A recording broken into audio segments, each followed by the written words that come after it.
17. 보스턴 게임을 위한 탁자들이 배치되고 카드를 치는 조가 만들어졌다. 백작의 손님들은 응접실 2개와 소파가 있는 방과 도서실에 자리를 잡았다. 백작은 카드를 부채꼴로 펼치고 습관처럼 찾아오는 식곤증을 겨우 참으며 무엇이나 끌끌거렸다. 젊은이들은 백작 부인이 부추겨 클라비코드와 하프 주위에 모였다. 모두가 요청해서 맨 먼저 줄리가 하프로 변주곡을 연주했다. 그러고 나서 그녀는 다른 처녀들과 함께 음악적 재능으로 유명한 나타샤와 니콜라이에게 무언가를 불러달라고 졸랐다.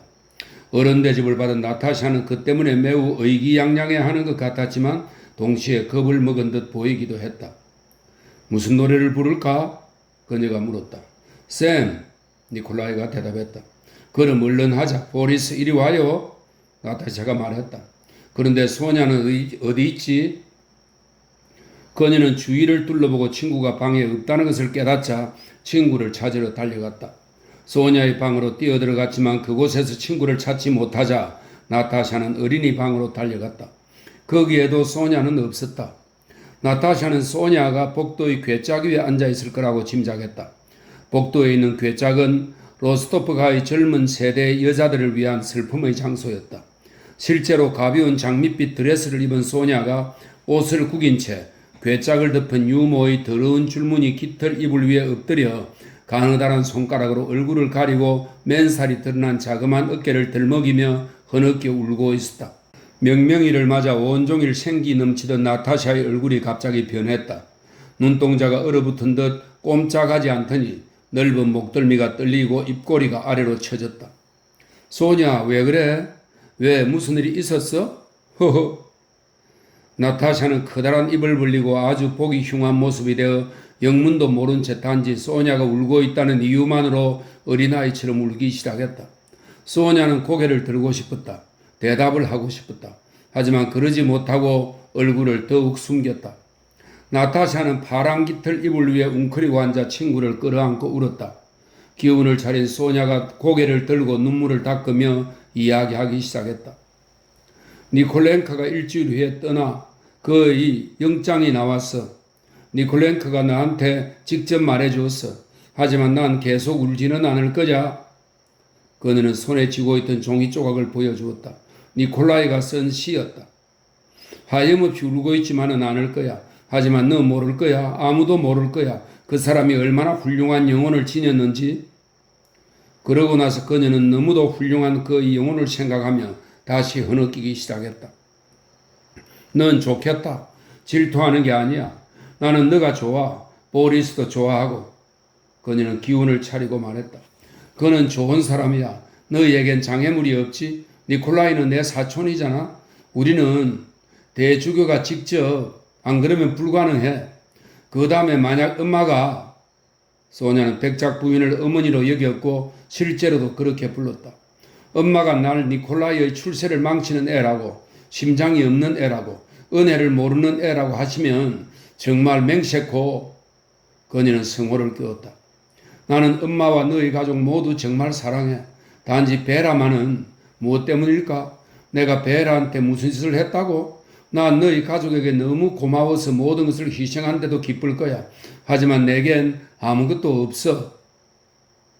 소냐는 더 이상 말을 잇지 못하고 다시 두 손과 깃털 이불 속에 머리를 묻었다. 나타샤는 진정되기 시작했다. 하지만 그녀의 얼굴은 그녀가 친구의 슬픔이 지닌 심각성을 오롯이 깨닫고 있음을 보여주었다. 소냐, 나타샤가 사촌이 슬퍼하는 진짜 이유를 알아차린 듯 불쑥 입을 열었다. 분명 밥 먹고 나서 베라가 너한테 무슨 말 했지? 그렇지? 그래. 이 시는 니콜라이가 직접 써준 거고 나는 다른 시들도 뺏겨두었어. 베라가 그것들을 내 책상 위에서 발견하고는 엄마에게 보여주겠대. 또 내가 은혜를 모르는 애고 엄마는 절대로 니콜라이와 나의 결혼을 허락하지 않을 거라고. 니콜라이는 줄리와 결혼할 거라고 했어. 너도 봤잖아? 니콜라이가 줄리랑 하루 종일. 나타샤, 무엇 때문일까? 그러더니 그녀는 전보다 더 슬프게 울기 시작했다. 나타샤는 그녀를 이렇게 안고 눈물 어린 미소를 지으며 달래기 시작했다. 소냐, 베라가 하는 말은 믿지 마. 믿어서는 안 돼. 니콜렌카랑 우리 셋이서 다 같이 소파 있는 방에서 얘기했던 거 기억해? 저녁 먹고 나서 말이야. 기억나지? 앞으로 어떻게 할지 전부 결정했잖아. 어떻게 결정했는지는 기억이 안 나지만 모든 게 좋았고 모든 게 가능하다고 느낀 것은 기억나. 신신 아저씨 형제분도 사촌 누이와 결혼했잖아. 우리는 육촌이야. 보리스도 이건 충분히 가능하다고 했어. 너 알지? 난 보리스한테 전부 말했어. 보리스는 똑똑하고 좋은 사람이야. 나타샤는 말했다. 소냐, 울지 마. 나의 사랑하는 친구 소냐. 그리고 그녀는 웃으며 소냐에게 입을 맞추었다. 베라는 못됐어. 그냥 내버려 두어. 다 잘 될 거야. 베라는 엄마한테 말 안 할 거야. 니콜렌카가 직접 말할 거고 줄리에 대해서는 생각도 안 해. 그녀는 소냐의 머리에 입을 맞추었다. 소냐가 몸을 일으켰다. 새끼 고양이는 생기를 되찾았고 자그마한 두 눈동자가 빛나기 시작했다. 당장이라도 꼬리를 흔들며 부드러운 발로 폴짝 뛰어올라 새끼 고양이답게 실뭉치를 가지고 장난을 칠 듯했다. 그렇게 생각해? 정말? 맹세코? 그녀는 재빨리 옷 매무새와 머리를 매만지며 말했다. 정말이야, 맹세해. 나타샤가 친구의 따은 머리 밑으로 삐져나온 뻣뻣한 머리카락을 매만져주며 대답했다. 그리고 둘은 웃음을 터뜨렸다. 자, 샘을 부르러 가자. 그래. 그런데 있잖아. 내 맞은편에 앉아있던 뚱뚱한 피에르 말이야. 참 웃기는 사람이야. 나타샤가 갑자기 걸음을 멈추며 말했다. 참 기분 좋다. 그러고 나선 복도를 달려가기 시작했다. 소냐는 솜털을 털고 나서 쇄골이 튀어나온 작은 목덜미 가까이 품 안에 실을 감춘 뒤 발개진 얼굴에 가벼운 발걸음으로 나타샤를 뒤따라 소파가 있는 방으로 뛰어갔다. 손님들의 요청에 젊은이들은 샘을 사중창으로 불렀다. 다들 마음에 들어했다. 이어 니콜라이가 새로 배운 노래를 불렀다. 달빛 어린 즐거운 밤, 너도 생각해주는 누군가가 아직 세상에 있음이 마음에 떠오르니 행복하여라. 그녀도 고운 손으로 황금 하프를 따라 방랑하며 애끓는 화음으로 너를 부르고 있음이 하루 또 하루가 가고 천국이 오리라. 그러나 너희 벗은 가고 없어라. 그가 마지막 노랫말을 다 부르기도 전에 홀에서는 젊은이들이 춤출 준비를 하고 악단에서 발소리가 울리고 악사들은 기침을 하기 시작했다. 피에르는 응접실에 앉아 있었다. 신씨는 외국에서 돌아온 사람에게 의뢰 그르듯 피에르를 상대로 그가 지루해하는 정치 이야기를 시작했고 다른 사람들도 이야기에 끼어들었다. 연주가 시작되자 나타샤가 응접실로 들어왔다. 그녀는 곧장 피에르에게 다가가 얼굴을 붉히고 웃으며 말했다. 엄마가 당신에게 춤을 청하라고 하셨어요? 내가 춤 동작을 틀릴까봐 걱정스럽네요? 피에르가 말했다. 하지만 당신이 나의 선생님이 되어준다면 그는 굵은 팔을 낮추며 가냘픈 소녀에게 내밀었다. 쌍쌍이 자리를 잡고 악사들이 음을 맞추는 동안 피에르는 자신의 자그마한 숙녀와 함께 앉았다. 나타샤는 더없이 행복했다. 어른과 그것도 외국에서 돌아온 남자와 춤을 추는 것이었다. 그녀는 모든 사람의 눈앞에 앉아서 어른처럼 그와 이야기를 나누고 있었다. 그녀의 손에는 어느 아가씨가 쥐어준 부채가 들려 있었다. 그녀는 사교계에 매우 익숙한 여성의 자세를 취하고 그녀가 어디에서 그리고 언제 그런 것을 익혔는지는 하나님만이 아실 일이었다. 부채를 흔들고 부채 너머로 미소를 지으며 자신의 기사와 말을 나누고 있었다. 뭐야? 어떻게 된 거야? 저길 좀 봐요. 좀 보라고요. 늙은 백작 부인이 호를 지나가다가 나타샤를 가리키며 말했다. 나타샤는 얼굴을 붉히며 깔깔거렸다. 아니 왜요 엄마? 어머 그만하세요. 놀랄 게 뭐 있어요? 세 번째 에코세드 중간에 백작과 마리아 드미트리예브나가 카드 놀이를 하던 응접실에서 의자들이 들거덕거리기 시작했다. 오랫동안 앉아있던 주빈들 대부분과 노인들이 기지개를 쭉 켜고는 지폐 지갑과 동전 지갑을 호주머니에 쑤셔 넣으며 홀 문으로 나왔다. 마리아 드미트리예브나와 백작이 맨 앞에서 걸었다. 두 사람 다 유쾌한 얼굴이었다. 백작은 발레 동작 같은 장난스러운 태도로 정중하게 마리아 드미트리예브나에게 둥글게 구부린 팔을 내밀었다. 그는 몸을 쭉 폈다. 그의 얼굴이 젊은이들 특유의 교활한 미소로 빛났다.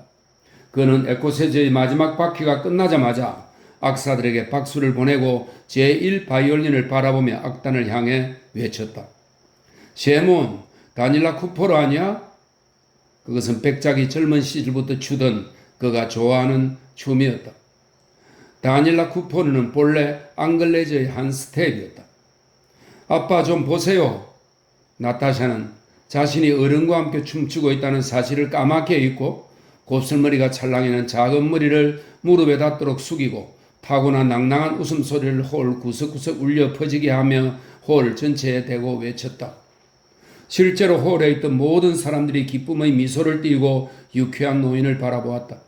그는 자신의 위풍당당한 귀부인, 자기보다 키가 큰 마리아 드미트리예브나와 나란히 서서 두 팔을 구부리고 박자에 맞추어 흔들고 어깨를 쫙 펴고 발을 가볍게 구르며 발목을 돌렸다.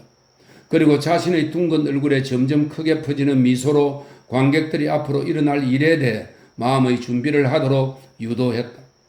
흥겨운 트레파초크와 비슷한 다닐라 쿠퍼로의 유쾌하고 도발적인 소리가 울리자마자 흥에 기운 주인을 보러 나온 하인들의 싱글거리는 얼굴 때문에 갑자기 홀의 모든 문들을 남녀가 양편으로 나뉘어 가득 메웠다. 우리 나리시네 독수리 같아. 한쪽 문에서 보모가 큰 소리로 말했다. 백작은 춤을 잘 추었고 스스로도 그것을 알고 있었다. 그러나 그의 귀부인은 도무지 춤을 출 줄 몰랐고 잘 추고 싶어 하지도 않았다. 그녀는 탄탄한 두 팔을 아래로 늘어뜨린 채 거대한 몸을 꼿꼿이 채우고 서 있었다. 근엄하면서도 아름다운 그녀의 얼굴만 춤을 출 뿐이었다. 백작의 둥글둥글한 몸 전체로 표현되던 것이 마리아 드미트리예브나에게서는 차츰 미소가 번져가는 얼굴과 높이 치키던 코로 표현되고 있을 뿐이었다. 하지만 백작이 점점 더 열을 올리면서 유연한 두 다리를 절묘하게 비틀고 가볍게 뛰어오르는 뜻밖의 동작으로 관객을 매료시켰다면 마리아 드미트리예브나는 몸을 돌리고 발을 구르면서 어깨를 움직이거나 발을 둥글게 구부리는 최소한의 열의로 그에 못지않은 효과를 불러일으켰다. 모든 사람이 그녀의 비대한 몸과 늘 근엄하던 모습을 고려해 그 공로를 높이 평가했다. 춤이 점점 더 활기를 띠어갔다. 쌍쌍이 춤추던 사람들은 한순간도 사람들의 눈길을 끌지 못했지만 굳이 그러려고 애쓰지도 않았다. 모두들 백작과 마리아 드미트리예브나에게 마음을 완전히 빼앗기고 있었다. 나타샤는 그렇지 않아도 춤을 추는 두 사람에게서 눈을 떼지 못하고 있던 그 자리에 있는 모든 사람들의 소매자락과 드레스를 잡아당기면서 아빠를 보라고 요구하고 있었다. 백작은 춤 사이사이 가쁜 숨을 몰아쉬었고 악사들에게 손을 흔들며 더 빨리 연주하라고 외쳤다. 백작은 더 빠르게 더 빠르게 더 빠르게 더 대담하게 더 대담하게 더 대담하게 돌다가 때로는 발끝으로 때로는 뒤축으로 마리아 드미트리예브나 주위를 잽싸게 돌더니 마침내 자신의 귀부인을 제자리에 돌려놓고는 우레 같은 갈채와 웃음소리, 특히 나타샤가 깔깔대는 소리 속에서 유연한 한쪽 다리를 뒤로 쳐들고 땀방울이 흐르는 머리와 미소 띤 얼굴은 숙인 채 오른팔을 둥글게 휘젓고는 마지막 스텝을 쿵 밟았다. 두 춤꾼은 가쁜 숨을 무겁게 몰아쉬고 삼배 손수건으로 얼굴을 닦았다. 우리 시대는 바로 이렇게 춤을 추었지요, 마셰르? 백작이 말했다. 아, 역시 다닐라 쿠포르야. 마리아 드미트리예브나가 무겁고 깊은 숨을 내쉬고 소매를 걷어올리며 말했다. 18. 로스토프가의 홀에서 피로가 쌓여 음정이 틀리던 악사들의 음악 소리에 맞춰 사람들이 6번째 앙글레즈를 추고 지친 하인들과 요리사들이 밤잠을 준비하던 그 시각 베조프 백작에게 6번째 발작이 찾아왔다. 의사들은 회복될 가망이 없다고 선언했다. 병자에게 무언 참회식과 성찬식이 베풀어졌다. 성유식이 준비되고 있었고 그런 순간들에 을에 있는 분주함과 기다림의 불안이 집안을 가득 채웠다. 집 밖 대문 너머에는 백작의 장례식을 위한 호화로운 주문을 기다리는 장의사들이 집 쪽으로 다가오는 에키파시들을 피해 몸을 숨긴 채 잔뜩 모여들었다. 백작의 병세를 알기 위해 끊임없이 부관을 보내던 모스크바 총독도 예카테리나 여제 시대의 고명한 고관이던 베조프 백작에게 잡배를 구하고자 이날 밤 몸소 찾아왔다.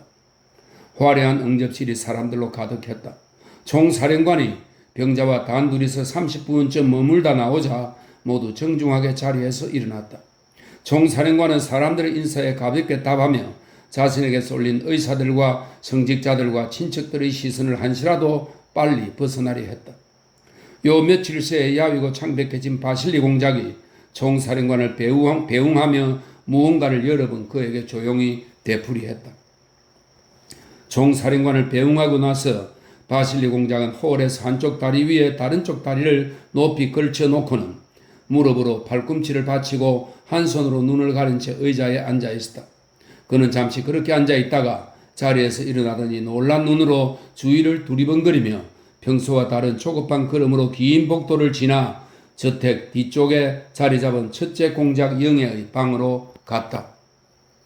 희미하게 불을 밝힌 방에 있던 사람들은 고르지 않은 목소리로 속삭이며 말을 나누다가 죽어가는 사람의 방으로 통하는 문이 살짝 삐걱거리며 누군가 나오거나 들어갈 때마다 매번 입을 다물고 의문과 기대에 가득 찬 눈으로 그 문을 돌아보았다. 인간의 한계지요. 몸집이 작은 늙은 사제가 옆에 앉아서 순박하게 귀를 기울이고 있는 귀부인에게 말했다. 한계는 정해져 있고 그것을 뛰어넘을 수는 없습니다. 성류식을 하기에는 너무 늦은 게 아닐까요?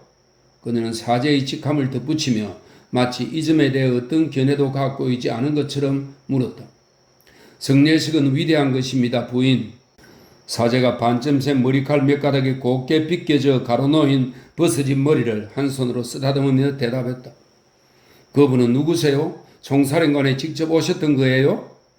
방의 다른 편 끝에서 묻고 있었다. 참 젊어 보여요. 60이 넘었어요. 그런데 백작이 이제는 사람을 알아보지 못하신다면서요? 성류식을 하기로 한 건가요? 내가 아는 한 사람은 성류식을 7번 받았습니다. 눈물이 채 마르지 않은 눈으로 병자의 방에서 둘째 공작 영애가 나온 의사 로랭 옆에 앉았다. 그는 탁자에 팔꿈치를 꿰은 채 예카테리나 여제의 초상화 아래에 우아한 자세로 앉아 있었다. 정말 좋네요. 의사는 날씨를 묻는 질문에 대답하며 말했다. 참 좋은 날씨입니다, 공작 영애. 그나저나 모스크바는 정말 시골 같네요. 그런가요? 공작 영애는 한숨을 쉬며 말했다. 그럼 그분에게 마실 것을 드려도 될까요? 로랭은 생각에 잠겼다. 약을 드셨습니까? 네. 의사는 불에게 시계를 바라보았다. 끓은 물을 한 잔 드리세요. 크레모르 타르타리를 한 움큼 넣고요. 3번씩이나 발작을 일으키고도 독일인 의사가 부관에게 말했다. 살아남은 경우는 없었습니다. 아주 활력이 넘치는 분이셨죠. 부관이 말했다. 그런데 그 재산은 누구에게 갈까요? 그가 속삭이며 덧붙였다. 원하는 사람이 나타나겠죠. 독일인이 빙긋 웃으며 대답했다. 모두가 다시 문 쪽을 돌아봤다. 문이 삐걱거렸고 둘째 공작 영애가 로랭이 알려준 대로 준비한 마실 것을 병자에게 가지고 갔다. 독일인 의사가 로랭에게 다가갔다. 아마 내일 아침까지 끓게 되지 않을까요? 독일인이 프랑스를 서투르게 발음하며 물었다. 로랭은 입술을 꽉 다물고 자기 코앞에서 부정의 뜻으로 준엄하게 손가락을 흔들었다. 오늘 밤입니다. 더 오래 가지는 않습니다. 그는 병자의 상태를 명확히 헤아리고 말할 수 있다는 만족감에 정중한 미소를 지으며 조용히 말한 뒤에 자리를 떴다. 한편 바실리 공작은 공작 영애의 방문을 열었다. 작은 램프 2개가 이 코원 앞에서 타고 있는 방은 어둑했고 향과 꽃이 좋은 냄새를 풍겼다.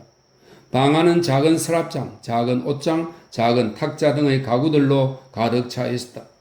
가르게 너머로 높다란 깃털 침대의 하얀 시트가 보였다. 작은 개가 짖기 시작했다. 아, 사촌, 당신이에요? 그녀는 자리에서 일어나 머리카락을 매만졌다. 그녀의 머리카락은 늘, 심지어 지금도 보기 드물 정도로 너무 윤기가 나서 마치 머리와 한 덩어리로 만들어 에나멜을 칠한 것 같았다. 왜요? 무슨 일 있어요? 그녀가 물었다. 나는 벌써 너무 놀랐어요. 아무 일도 없다. 똑같아. 그저 너하고 일 얘기를 하려고 온 거야, 카티시. 공작은 그녀가 일어난 안락의자에 피곤한 듯 주저앉으며 말했다. 넌 방을 정말 따뜻하게 해두는구나. 그가 말했다. 자, 이리 앉아라. 얘기 좀 하자. 무슨 일이 일어난 게 아닌가 생각했어요. 공작 영애가 말하고는 언제나 한결같은 돌처럼 딱딱한 표정으로 들을 준비를 하며 공작의 맞은편에 앉았다. 좀 자고 싶었는데 사촌, 잠이 오질 않네요. 그래, 어떠냐 얘야? 바실리 공장은 공장영애의 손을 잡고 습관대로 아래쪽으로 끌어당기며 말했다. 그래, 어떠냐? 라는 이 말은 굳이 무엇이라고 말하지 않아도 두 사람 다 아는 많은 것들과 관련이 있는 듯 했다. 다리에 비해 어울리지 않게 길고 메마르고 곧은 허리를 가진 공장영애는 회색의 퉁방울 눈으로 공작을 냉담하게 똑바로 쳐다보았다. 그녀는 고개를 젓고 한숨을 쉬며 이 콘을 바라보았다. 그 몸짓은 슬픔과 헌신의 표현으로도 피로와 곧 있을 휴식에 대한 희망의 표현으로도 해석될 수 있었다. 바실리 공장은 그 몸짓을 피로의 표현으로 해석했다.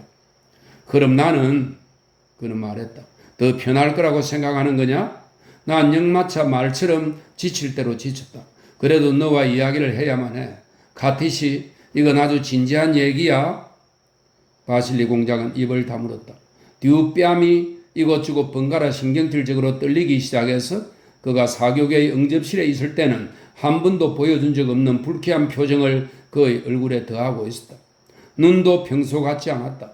두 눈이 뻔뻔하고 익살맞게 바라보는가 하면 겁에 질려 두 주위를 두리번거리기도 했다.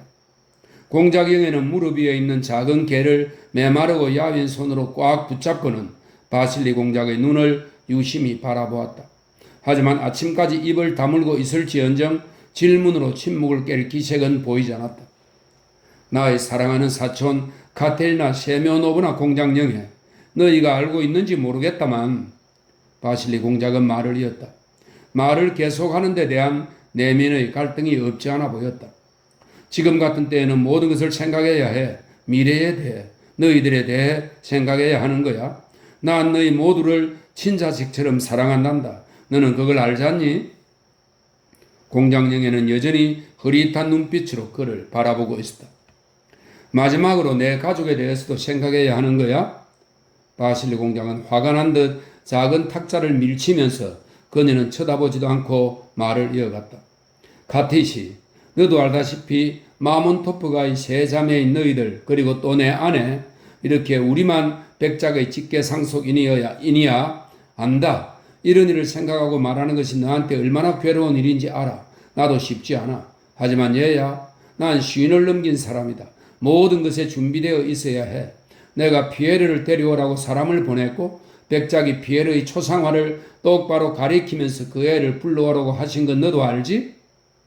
바실리 공장은 미심쩍은 눈으로 공작영애를 바라보았지만 그녀가 그의 말에 대해 생각하는 건지 아니면 그저 그를 쳐다보기만 하는 건지 헤아릴 수 없었다.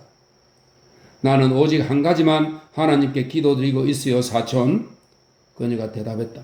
하나님이 백작께 은혜를 베푸시어 그분의 아름다운 영혼이 편안히 이 세상을.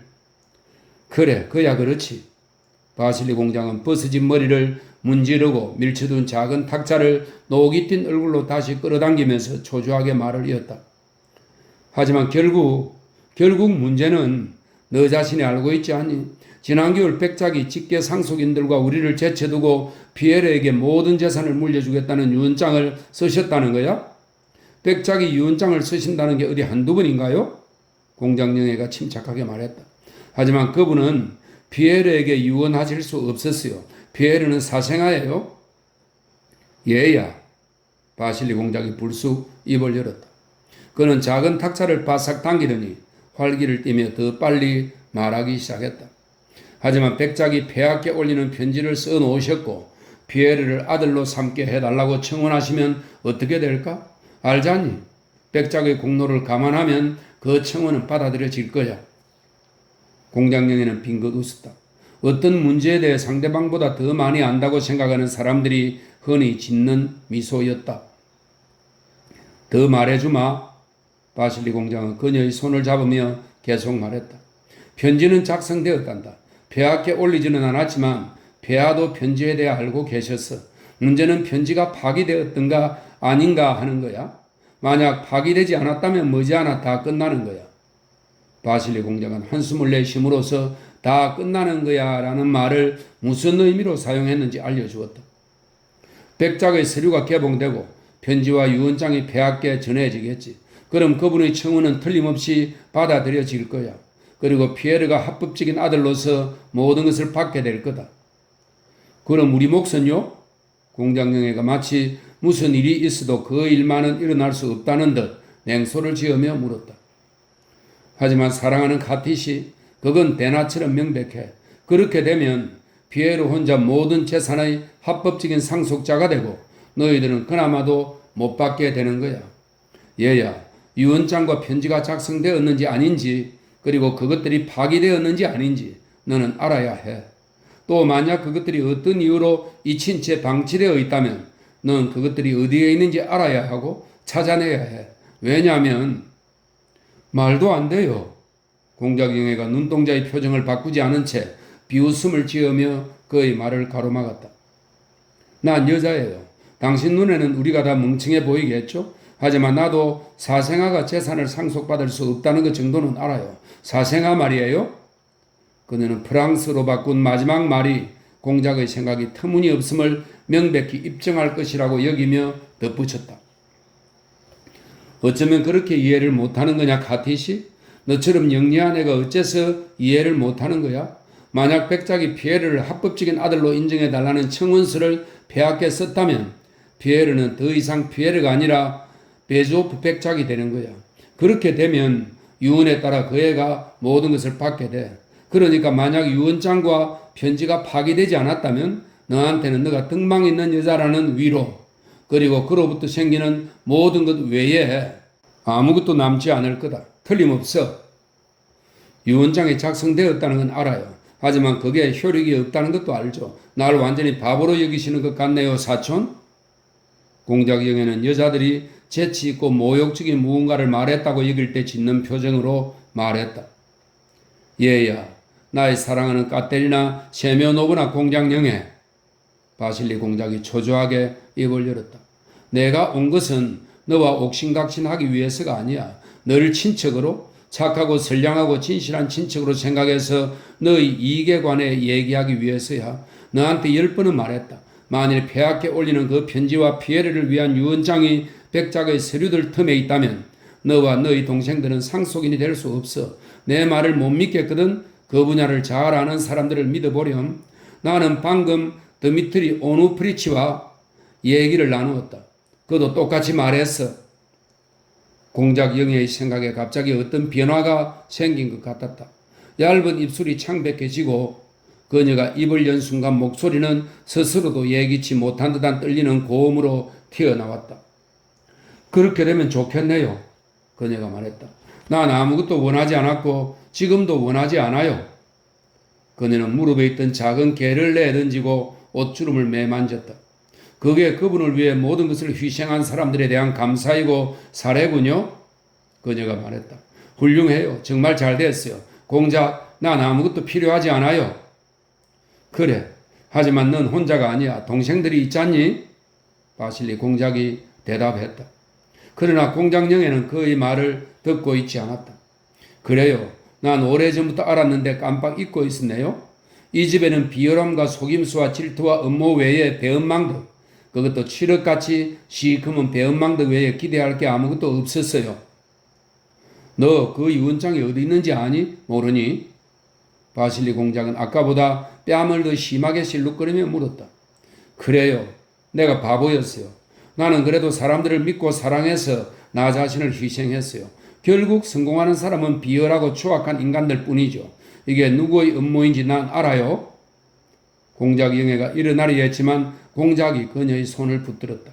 공작영애는 벼랑간 모든 인간 족속에게 환멸을 느낀 사람의 표정을 지었다. 그녀는 상대방을 표독스럽게 쳐다보았다. 얘야, 아직 시간이 있어. 기억해라, 카티시. 이건 다 분노와 질병의 순간에 뜻하지 않게 일어난 일이야. 그러고는 잊힌 거지. 얘야, 우리의 의무는 그분이 저지른 실수를 바로잡고 마지막 순간에 그분의 마음을 편안하게 해드리는 거야. 그분이 이런 부당한 행동을 하지 못하도록 막고 이런 생각 속에 돌아가지 않도록 해야 하는 거야. 자신이 불행하게 만든 사람들이 그분을 위해 모든 걸 희생한 사람들이죠. 공작영애는 말꼬리를 물면서 다시 일어서려 했다. 그러나 공작은 놓아주지 않았다. 그분은 그런 것에 결코 고마워할 줄 몰랐던 거죠. 아니요, 사촌. 그녀는 단식하며 덧붙였다. 나는 기억하겠어요. 이 세상에서 보답을 기다려서는 안 되고 이 세상에는 도의심도 정의도 없어요. 이 세상에서는 교활하고 사악한 인간이 되지 않으면 안 돼요. 그래. 자, 진정해라. 너희 고운 마음은 내가 알아. 아니요. 내 마음은 사악해요. 난 너희 마음을 알아. 공작이 거듭 말했다. 너희 우정이 소중하단다. 너도 나에 대해 같은 생각이었으면 싶구나. 진정하고 시간 있을 때 탁 터놓고 얘기해보자. 하루 밤낮이 될 수도 있고 어쩌면 1시간이 될지도 모르지. 유언장에 대해 너가 아는 것을 다 말해다오. 중요한 것은 그게 어디에 있는지 아는 거야. 너는 틀림없이 알고 있다. 지금 당장 그걸 가지고 가서 백작께 보여드리자. 분명 그분은 이미 그것에 대해 까맣게 잊으셨다가 지금은 그걸 파괴하고 싶으실 거야. 넌 이해하잖니? 내 유일한 소망은 그분의 의지를 엄숙히 수행하는 거야. 내가 여기 온 것은 오직 그 때문이야. 내가 여기 있는 것은 오직 그분과 너희들을 돕기 위해서란다. 이제 알겠어요. 이게 누구의 관계인지 알아요. 다 안다고요. 공작영애가 말했다. 얘야, 문제는 그게 아니야. 당신의 보호를 받고 있는 여자, 당신의 친애하는 안나 미하일로브나, 내가 한이로도 삼고 싶지 않은 그 비열하고 추악한 여자예요. 시간 낭비하지 말자꾸나.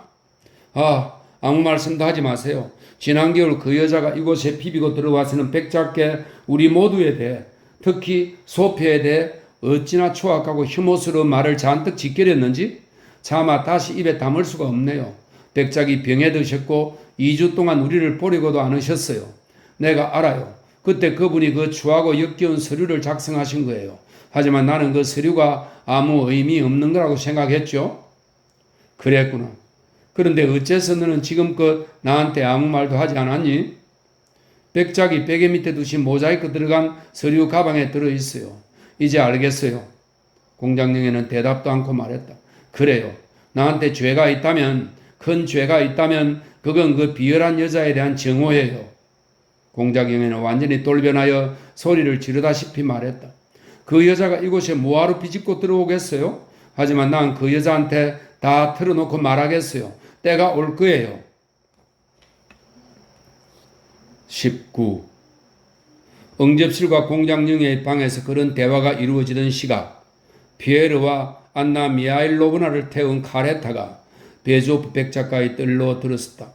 창문들 아래 깔아놓은 집 위에서 마차의 수레바퀴 소리가 부드럽게 울리자 동행에게 위로의 말을 건네던 안나 미하일로브나는 카레타 한 구석에서 잠들어 있던 그를 깨웠다. 잠에서 깬 피에르는 안나 미하일로브나를 뒤따라 카레타에서 내린 뒤에야 죽어가는 아버지와의 대면이 기다리고 있다는 사실을 떠올렸다. 그는 자신들을 태운 마차가 정면 현관이 아닌 뒤쪽 현관에 대한 것을 알아차렸다. 그가 디딤대에서 내려 서고 있었을 때 평민 옷을 입은 두 사람이 현관에서 벽의 그늘 속으로 황급히 달아났다. 잠시 걸음을 멈춘 피에르는 집의 양쪽 그늘에서 그런 사람들을 몇몇 더 발견했다.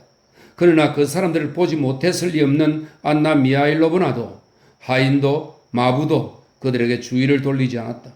그래서 피에르는 이런 식으로 되어야 하나 보다라고 혼자 결론을 내리고는 안나 미하일로브나를 뒤따라갔다. 불빛이 희미한 좁은 석조 계단을 따라 종종 걸음으로 올라가면서 안나 미하일로브나는 뒤처진 피에르를 손짓에 부르곤 했다. 피에르는 도대체 무엇 때문에 백작에게 가야 하는지, 더욱이 왜 뒤쪽 계단으로 가야 하는지 이해할 수 없었지만 안나 미하일로브나가 확신에 차서 서두르는 모습을 보며 이렇게 해야만 하나 보다라고 속으로 결론을 내렸다. 계단 중간쯤에서 그들은 양동이를 든 채 붙여 신은 발을 쿵쾅거리며 뛰어 내려오는 사람들의 다리에 걸려 넘어질 뻔했다. 그 사람들은 피에르와 안나 미하일로브나에게 길을 내주기 위해 벽 쪽으로 바짝 붙었고 두 사람을 보고도 전혀 놀라움을 드러내지 않았다. 이쪽이 공장영애들 거처인가? 안나 미하일로브나가 그들 중 한 사람에게 물었다. 그렇습니다. 하인은 마치 이제는 무슨 짓을 해도 괜찮다는 듯 대담하고 큰 목소리로 대답했다. 왼쪽에 문이 있습니다, 마님. 아마 백작은 나를 부르지 않으셨을 겁니다. 청계참에 이르자 피에르가 말했다. 나는 내 방으로 가겠습니다. 안나 미하일로브나는 걸음을 멈추고 피에르를 기다렸다. 아, 나의 친구. 그녀는 아침에 아들에게 하던 것과 똑같은 몸짓으로 피에르의 손을 가볍게 어루만지며 말했다. 날 믿어요. 나도 당신 못지않게 괴로워요. 하지만 남자답게 행동해 줘요. 내가 정말 가야 합니까? 피에르는 안경너머로 안나 미하일로브나를 부드럽게 바라보며 물었다. 아, 친구, 당신이 겪은 부당한 일들은 잊어요. 그분이 당신의 아버지라는 사실을 생각하세요? 죽음의 고통을 겪고 계실 거예요. 그녀는 탄식했다. 난 당신을 아들처럼 금방 좋아하게 되었어요. 날 믿어요, 피에르. 난 당신의 이익을 잊지 않을 거예요. 피에르는 아무것도 이해할 수 없었다. 하지만 모든 것이 이런 식으로 되어야 하나 보다라는 생각이 한층 더 강해졌다. 그래서 그는 이미 문을 열고 있던 안나 미하일로브나를 순순히 뒤따랐다. 문은 뒤쪽 통로의 현관방으로 나 있었다. 공작 영예들의 하인인 한 노인이 구석에 앉아 긴 양말을 뜨고 있었다. 피에르는 집의 이쪽 편에 한 번도 와본 적이 없었고 심지어 그런 방들이 존재하리라고는 생각도 하지 못했다. 안나 미하일로브나는 쟁반에 물병을 받쳐들고 그들을 앞질러가는 하녀에게 공작 영예들의 건강에 대해 묻고는 석조 복도를 따라 피에르를 더욱 깊숙이 이끌었다. 복도 왼쪽에 있는 첫 번째 문은 공작 영예들이 기거하는 몇 개의 방들로 통했다. 물병을 든 하녀가 그 순간 그 집안의 모든 일이 급하게 이루어지고 있던 것처럼 급히 서두르느라 문을 닫지 않은 탓에 피에르와 안나 미하일로브나는 첫째 공작 영예와 바실리 공작이 가까이 붙어 앉아 이야기를 나누던 방을 지나다가 무심코 엿보게 되었다. 지나가는 두 사람을 본 바실리 공작은 짜증난다는 듯 몸을 뒤로 젖혔다. 공작 영예는 벌떡 일어나 필사적으로 온 힘을 다해 문을 쾅 닫았다. 그 행동이 평소 침착한 공작 영예의 태도와 너무 다르고 바실리 공작의 얼굴에 떠오른 두려움도 그의 당당함과 너무 어울리지 않아서 피에르는 발을 멈추고 안경너머로 자신의 인도자를 의아하게 바라보았다. 안나 미하일로브나는 놀란 기색을 보이지 않았다. 마치 그 모든 일을 예상했다는 듯이 그저 가볍게 미소 짓고는 한숨을 내쉴 뿐이었다. 나의 친구, 남자답게 행동해요. 내가 반드시 당신의 이익을 지켜주겠어요. 그녀는 그의 눈짓에 대한 대답으로 이렇게 말하고 더욱 서둘러 복도를 걸어갔다. 피에르는 무슨 영문인지 이해할 수 없었고 당신의 이익을 지켜준다는 말이 무슨 뜻인지는 더더욱 몰랐다. 다만 이 모든 일이 이렇게 될 수밖에 없다는 것은 이해했다. 그들은 복도를 지나 백작의 응접실과 접한 불빛이 희미한 홀로 나왔다. 피에르가 정면의 현관 계단에서 보고 알고 있던 싸늘하고 호화로운 방들 가운데 하나였다. 그러나 그 방에도 한가운데에 빈 욕조가 있고 양탄자에 물이 엎질러져 있었다. 하인과 향로를 든 부사제가 그들에게는 눈길도 주지 않은 채 뒤꿈치를 들고 그들 쪽으로 걸어 나왔다. 두 사람은 피에르에게 낯익은 응접실로 들어갔다. 겨울 정원으로 출구가 나 있었고 이탈리아 풍의 창문 두 개와 커다란 형상과 예카테리나 여제의 전신 초상화가 있는 방이었다. 응접실에서는 똑같은 사람들이 거의 똑같은 자세로 앉아 서로 소곤거리고 있었다. 모두가 조용히 입을 다물고 울다 지친 듯 창백한 얼굴로 들어오는 안나 미하일로브나와 고개를 숙인 채 고분고분 뒤를 따르는 뚱뚱하고 덩치 큰 피에르를 쳐다보았다. 안나 미하일로브나의 얼굴에 결정적인 순간이 닥쳤다는 자각이 나타났다. 그녀는 피에르를 가까이 있게 하며 수완 좋은 페테르부르크의 부인다운 태도로 오전보다 더 대담하게 방으로 들어갔다. 그녀는 죽어가는 사람이 보고 싶어하는 사람을 데려온 이상 자신도 틀림없이 손님으로 받아들여질 것이라고 느꼈다.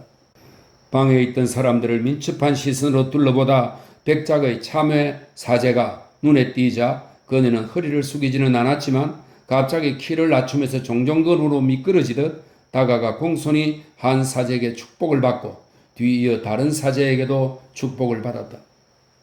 다행히 우리가 제때 왔군요. 그녀가 사제에게 말했다. 저희 일가 친척들 모두 몹시 걱정하고 있었답니다.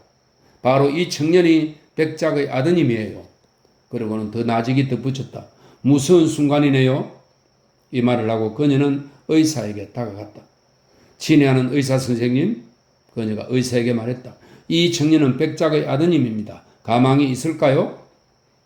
의사는 말없이 빠른 몸짓으로 두 눈을 치뜨며 어깨를 으쓱했다. 안나 미하일로브나도 똑같은 몸짓으로 눈을 치뜨며 어깨를 으쓱하고는 눈을 거의 감다시피 하고 한숨을 내쉰 후 몸을 돌려 피에르에게 갔다. 그녀는 유난히 정중하면서도 부드럽고 슬픈 모습으로 피에르에게 말을 걸었다. 하나님의 자비를 믿어요.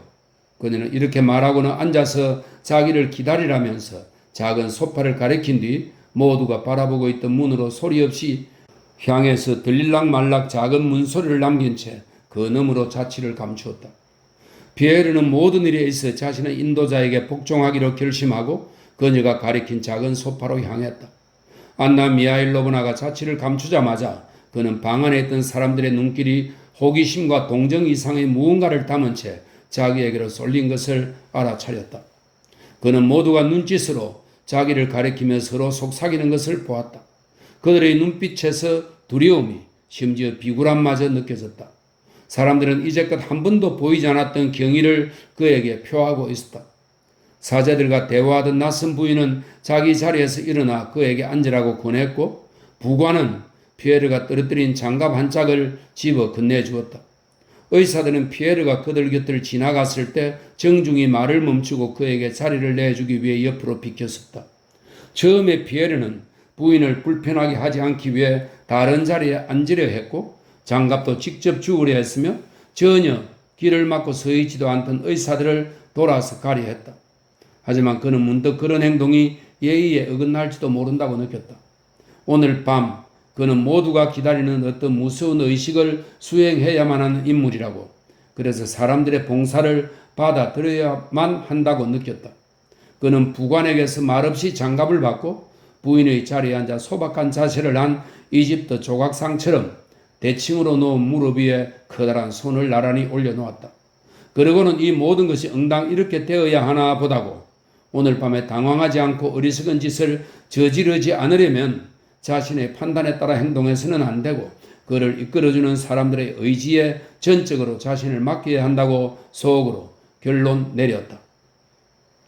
2분도 채 지나지 않아서 바실리 공작이 별 모양의 훈장을 3개 단 갑단 차림으로 고개를 높이 쳐들고 당당하게 방으로 들어갔다. 그는 아침보다 수척해 보였다.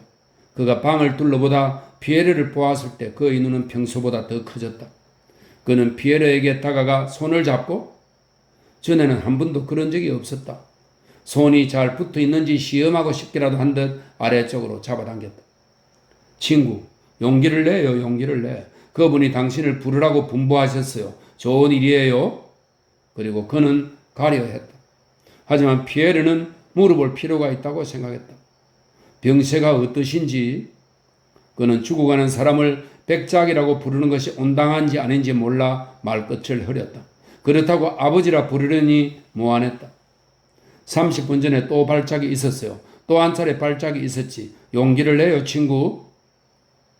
피에르는 발작이라는 말에서 어떤 육체의 타격을 떠올렸을 만큼 정신이 혼란한 상태였다.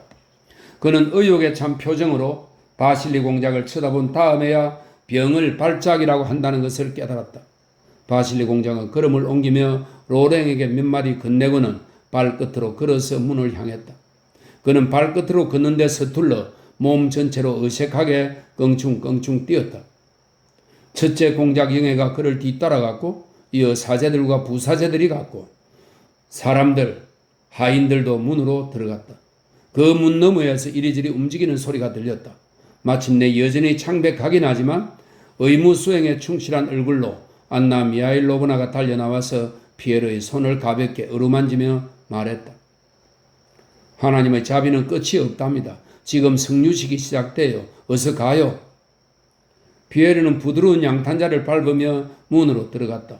그는 모두가 부관도 낯선 부인도 그리고 또 하인 중 누군가도 자기를 뒤따르는 것을 알아차렸다. 마치 이제는 그 방에 들어가기 위해 허락을 구할 필요가 없는 듯 했다.